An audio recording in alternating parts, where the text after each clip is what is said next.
My name is Timothy Vincent. I work at Technicolor at the SGS Hollywood lot. I've been colors for 20 years. I work primarily these days in broadcast and sometimes into the theatrical world.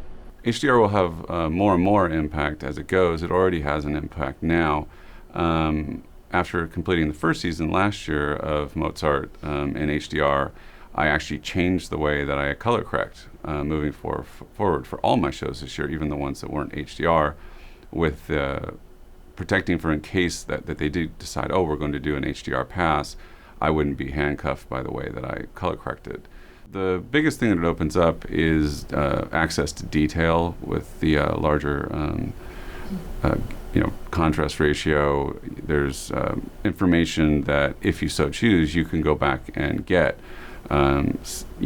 Sometimes we do, with working with creatives, we choose to eliminate information by crushing the lowlights or blowing out the highlights. You don't want to see outside a window because what's outside that window wasn't supposed to be there.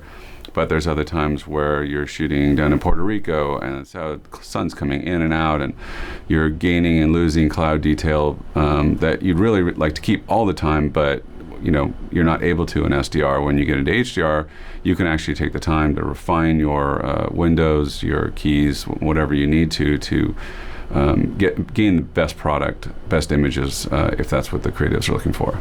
It can impact storytelling in some ways depending on the show and the content.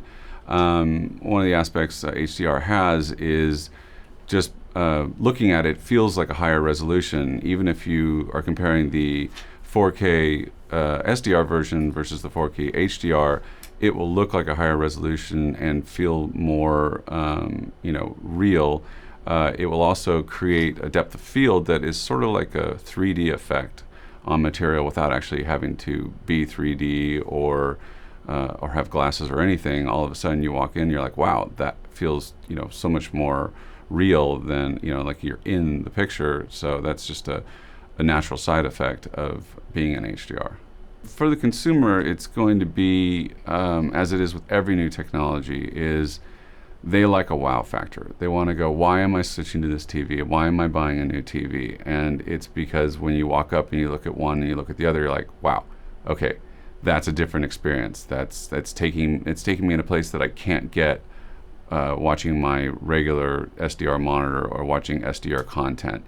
And a lot of the majority of viewers want an amplified, experience when they watch shows and movies. They want to be taken out of their everyday life. They want to, be enveloped for the time period that they're there.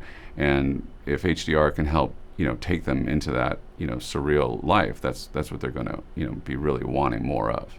And you walk in, you're like, oh, we're going to watch this movie here. And they're like, okay, why was that movie so much better here than when I seen it at home? And it's like, oh, well, this is the HDR version on an HDR TV. And it's like, oh, okay, well, wow, now I got to go home and find out. Or, the guy looks at his wife and says, honey, we need to get an HDR TV now because I want this. This is what I want all the time. I want it when I'm watching movies. I want it when I watch TV. I want it when I watch sports, whatever it is.